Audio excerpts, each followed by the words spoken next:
Assalamualaikum warahmatullahi wabarakatuh. Kami dari kelompok 6, yaitu tim Build Data. Di sini kami akan mempresentasikan program kami, yaitu Simanji, untuk bagian implementasi. Next.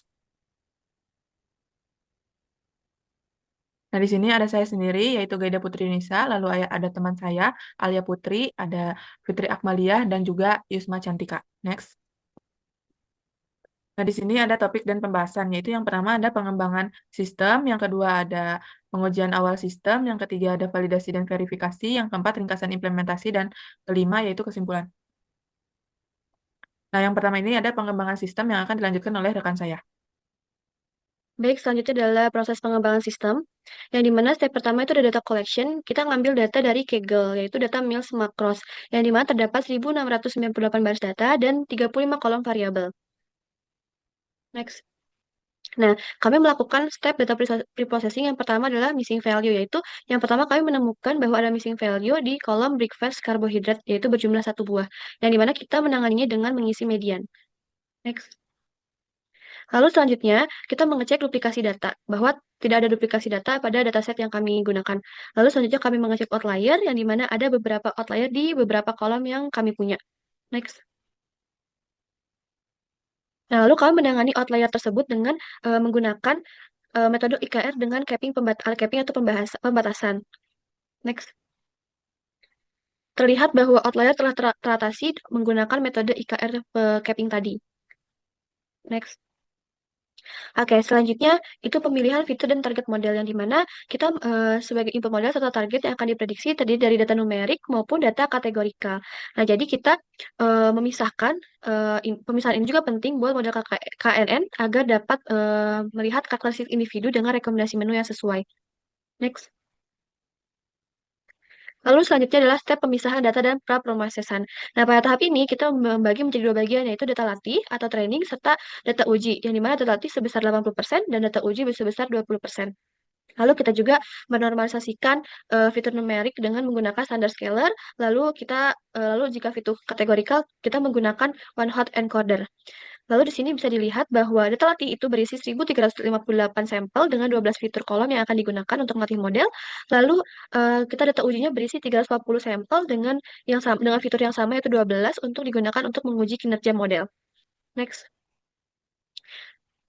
Lalu selanjutnya ada evaluasi model KNN dengan cross validation yang dimana kita mengevaluasi kinerja model KNN dengan mencoba beberapa nilai K menggunakan metode cross validation tadi. Nah, jadi hasil evaluasi ini juga diukur dengan RMSE rata-rata, lalu kita pilih nilai K dengan performa terbaik sebagai keoptimal untuk model kita. Next. Nah, di sini ada hasilnya di mana setiap baris K itu menunjukkan apa ya hasil gitu. Yang dimana hasil RMSE rata-rata yang lebih kecil berarti itu yang lebih baik gitu dalam memproses target. Jadi bisa dilihat bahwa yang terkecil itu adalah 1.180.744, di mana itu terdapat pada nilai K sama dengan 7.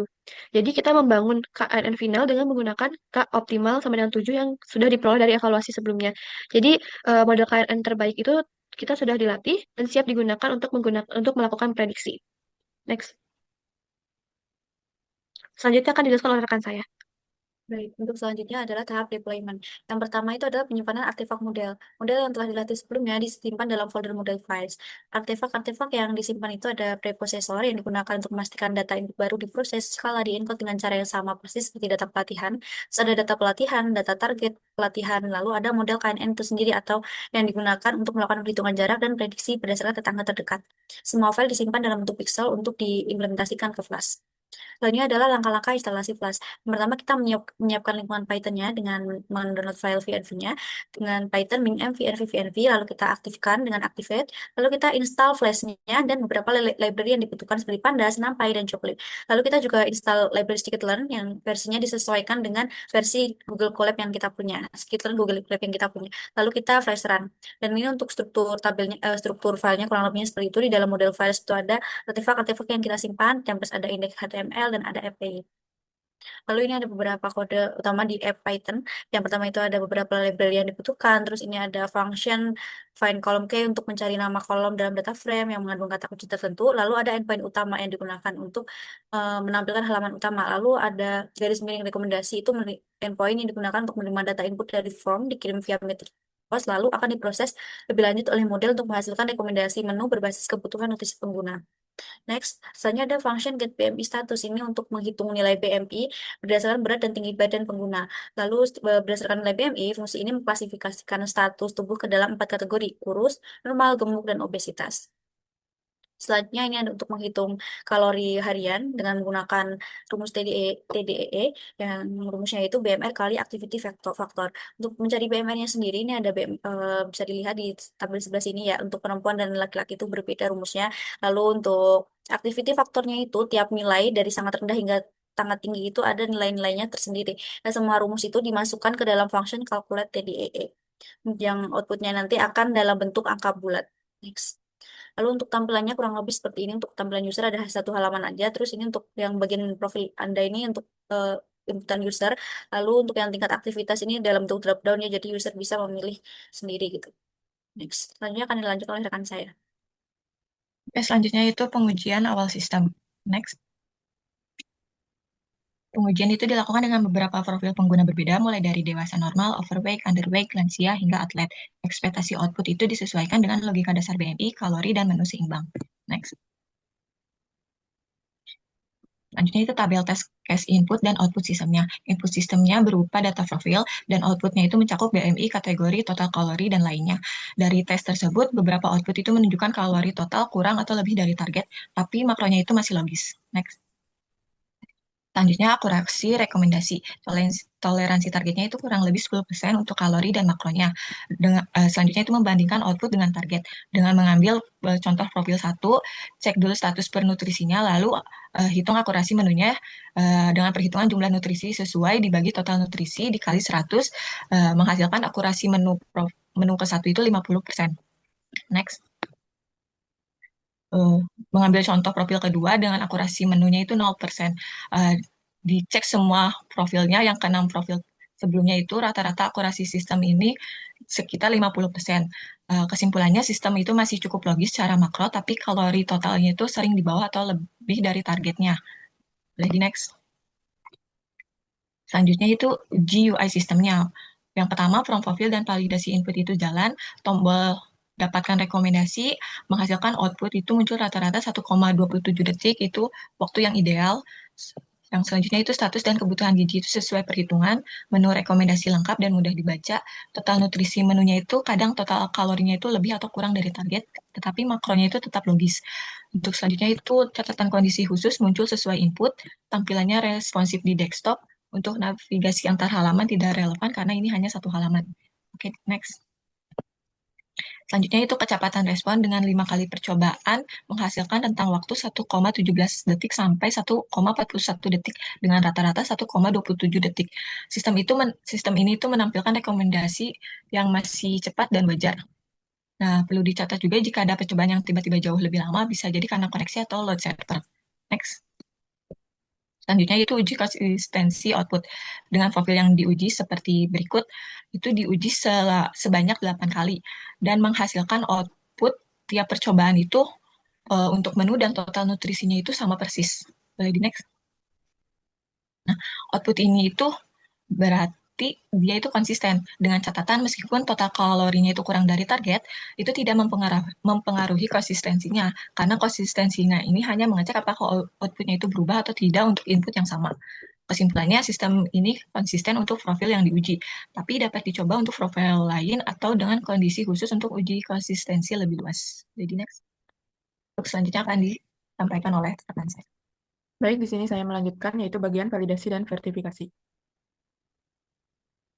Nah, di sini validasi dan vertifikasi itu memastikan bahwa si sistem itu, si Manji itu sesuai dengan standar gizi internasional yaitu WHO dan Kemenkes.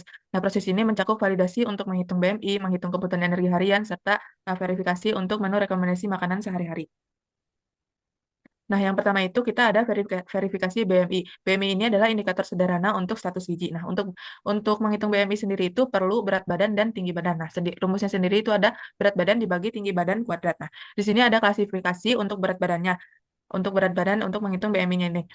Kalau misalnya kurang berat badannya itu, jika BMI-nya itu kurang dari 18,5, terus normal itu ada di rentang 18,5 sampai 24,9, terus overweight itu ada di 25 sampai 29,9, lalu ada obesitas dari 30 sampai 39,9, lalu ada ekstrim obesitas itu jika BMI-nya lebih dari 40. Next. Lalu di sini ada validasi. Nah, di sini kita ada dua data, yaitu yang pertama ada laki-laki dan perempuan. Nah, di sini laki-laki itu di-input bahwa tinggi badannya itu adalah 180 dengan berat badannya itu 70. Nah, di sini outputnya itu menghasilkan bahwa BMI-nya itu 21,6, maka klasifikasinya itu dianggap normal. Nah, sesuai dengan tabel yang sebelumnya, maka output dan sistem output dan tabelnya itu sesuai. Nah, di sini ada yang perempuan. Di sini perempuan kita masukin tinggi badannya itu 163 cm dan berat badannya itu 85. Nah, di sini keluar BMI-nya itu 31,99, maka dianggap obesitas. Nah, sesuai dengan tabel sebelumnya, maka dianggap outputnya itu sesuai dengan yang sebelumnya. Next. Lalu di sini ada verifikasi kebutuhan energi harian. Nah, di sini itu menghitung TDEE. Nah, menghitung TDEE itu memerlukan BMR dan PAL. Nah, untuk rumus BMR-nya sendiri antara laki-laki dan perempuan itu beda. Nah, bisa dilihat di tabel BMR formula tersebut. Nah, di sini ada PAL. PAL ini adalah faktor aktivitas mulai dari yang rendah sampai yang paling aktif aktivitasnya. Nah, kita tuh perlunya tuh yang ada di PAL 1,2 sampai 1,9 itu untuk menghitung TDEE-nya itu tersebut. Next. Nah, di sini kan tadi ada dua data, yang perempuan dan laki-laki. Nah, di sini kita yang pertama itu ada perempuan, di sini kita untuk menghitung TDE-nya itu kita di sini menghitung pertama itu BMR-nya dulu. Nah, di sini kita masukin rumusnya, maka hasilnya itu ada di 1694 kalori. Nah, ini belum beres. Nah, di sini pada saat kita input itu untuk PAL-nya itu adalah kita inputnya itu sangat rendah. Nah, sangat rendah itu nilainya itu 1,2. Di situ kita hitung lagi untuk TDE-nya yaitu mengkalikan BMR dengan PAL-nya itu yaitu 1694 dikali 1,2, maka hasilnya 1411. Output di sistemnya juga sama, maka akurasinya itu sama. Nah, laki-laki juga sama, kita menghitung BMR-nya, lalu kita kalikan dengan PAL-nya. PAL-nya itu sama, yaitu sangat rendah 1,2 dengan hasilnya itu 1896 kalori. Hasilnya itu sesuai dengan hasil output sistemnya. Dua-duanya itu selaras dengan hasilnya. Lalu dilanjutkan dengan verifikasi distribusi energi makronutrien. Nah, di sini tuh ada 3 makronutriennya itu yang pertama ada protein, karbohidrat, dan lemak.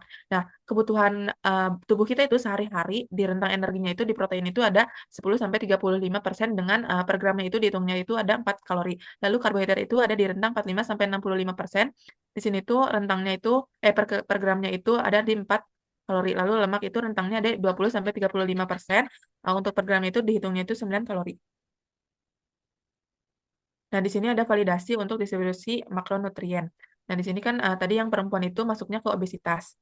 Nah, di sini kita hitung nih, kalau di distribusi makronutrien itu rentangnya tadi kan udah disebut. Nah, di sini protein untuk yang perempuan itu ada di 19%, lalu di karbohidrat ada di 38%, lalu di lemak ada 19%, terus di laki-laki normal ini di proteinnya itu ada di 18,1%, terus karbohidratnya itu 49,7%, lalu di lemaknya itu 22,7%. Nah, di sini tuh di persenan ini tuh rentangnya sesuai dengan AMDR ya. AMDR-nya yang tadi dijelaskan sebelumnya. Next.